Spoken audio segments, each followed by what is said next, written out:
Hey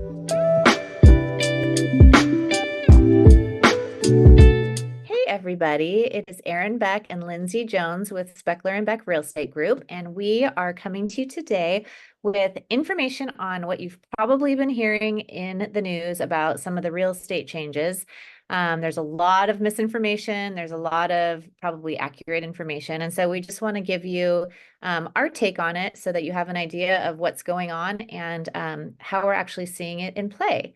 So some of the changes that you've heard about is that they are no longer allowing compensation from the seller to the buyer's agent in the MLS. So typically in the MLS, it will say when we're showing a property, the seller is going to pay 2.5 or 3% to whatever the listing agent and the seller negotiated ahead of time. Typically, we can put that in the MLS and say, hey, buyer's agent, when you show this, if you sell it, this is what your compensation will be.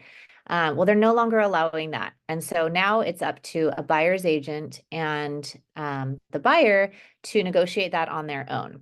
That doesn't necessarily mean the buyer is going to be paying that. And a lot of people are hearing, oh, I hear sellers don't have to pay a commission anymore. Well, they never did. That's just typically how it worked. So now, one of the other changes is that the buyer has to have a written agreement with their broker prior to viewing any homes. Now, this is a huge change. And at first, it felt a little bit shocking, but it's actually incredibly smart. We would never work with a seller without having a written agreement. You would never work with an attorney without having a written agreement. So why would we work with a buyer without having a written agreement? So now we have our buyers in to our office. We really explain to them the process. It's just a little bit more formalized and professional, and it makes the buyer feel really knowledgeable about what the process is going to look like. So we actually really like that we are having these conversations with our buyers ahead of time. We also negotiate with them what our fee is, which is typically, again, 2.5, 3%. That's what it's been in the past. So they are responsible ultimately for making sure that we do earn our compensation. Of course, not until they close escrow on a property. So that's always been negotiable, but we're still typically seeing about that 2.5 to 3% to a buyer's agent. So we do have ways, though, that the seller is still able to contribute to that. So it's not like a buyer has to be out of pocket. You can remember maybe when you bought your house, how difficult it was to even come up with your down payment. So there are still ways where the seller can contribute to that, and that is actually what we are seeing. So how it's playing out, almost all of the sellers working with Berkshire Hathaway, I want to say like 96% or something, are still offering a concession for the buyer to pay their broker. So they are no longer paying the buyer's broker directly, but the buyer in their offer can say, hey, I have an agreement with my realtor that they're going to earn a certain percentage. And so they'll write that into the contract and ask the seller to pay for it. And most of the time, the seller is still paying for that. Lindsay actually has a story about a situation where they tried not to do that. Yeah, so this is somebody that I heard yesterday. It was right after this whole settlement took place on August 17th. They got this listing agent got 3 offers, all overpriced, great offers. They were all requesting that 2.5% from the seller.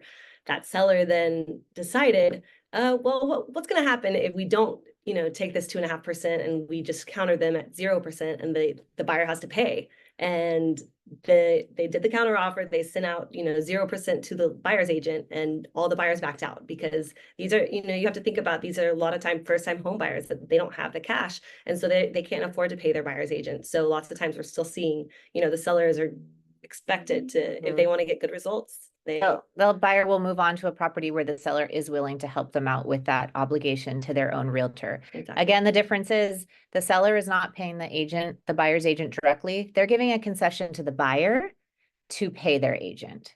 Another way that we're seeing it is they're financing it in. So they'll write that percentage into the purchase price, and then they're financing it. It really just gets brought into the loan. And so it's barely anything for them when it's amortized into the loan. So almost all of our sellers are offering that concession to the buyer, and buyers can negotiate with the seller in their offer to provide a credit to them to pay their broker. And it's also interesting that lenders, remember that sometimes there's a cap on how much of a credit a buyer can receive from the seller, like for a new roof or septic work or anything like that.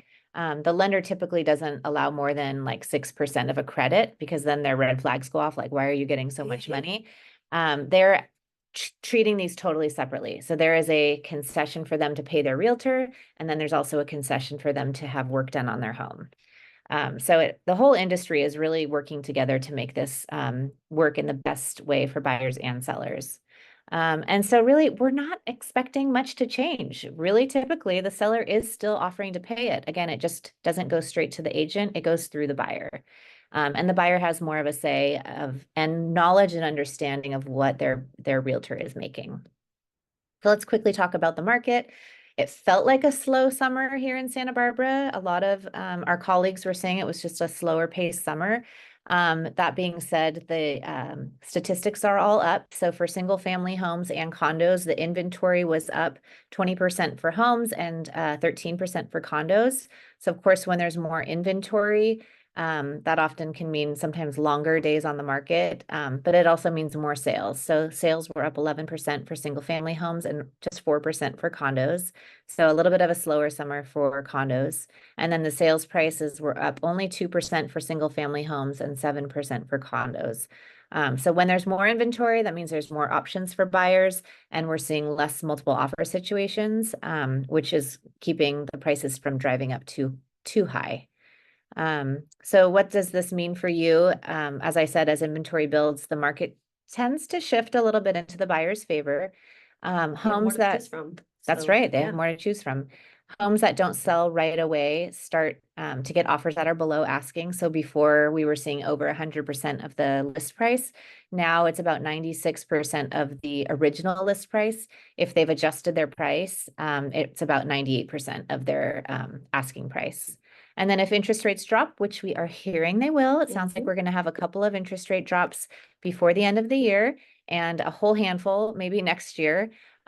We're expecting that more buyers will enter the marketplace. And of course, that's going to drive prices up, especially here in Santa Barbara, where there's just not a lot to choose from. And then finally, election season. People are always asking, how does the election season affect the real estate market? Typically, in Santa Barbara, our fall slows down about 5%, but in an election year, and I think nationally it's around 10%. So slow, not as much of a slowdown in Santa Barbara, but still, but 5%. Yeah, 10% nationally, 5% Santa Barbara. But during an election year nationally, the Q4 slows down about 15%. That being said, those buyers don't disappear from the marketplace. They're just kind of putting their search on hold. And then our Q1 of the following year is much busier. So those buyers are kind of waiting to see, and then boom, they end up doing the business for sure in Q1. But that first full year of a 4-year presidential term is also the busiest real estate wise. So that's what statistics show. A lot of people think, does it really affect the market? Statistically, it does a little bit. And I'm sure as you hear, people are saying, oh, I'm going to see what happens with the election before I make any big decisions. So that can happen. That being said, if interest rates drop between now and the end of the year, it might not matter about the election, and buyers are going to try to beat those rising prices by getting into the market sooner. That is all we have for you today. We need Lindsay here. We need some new team photos so we can get Lindsay in here. Working on it. But we've got lots of discussion. If you want to hear more about the changes in the real estate market, we've got lots of stories, lots of thoughts.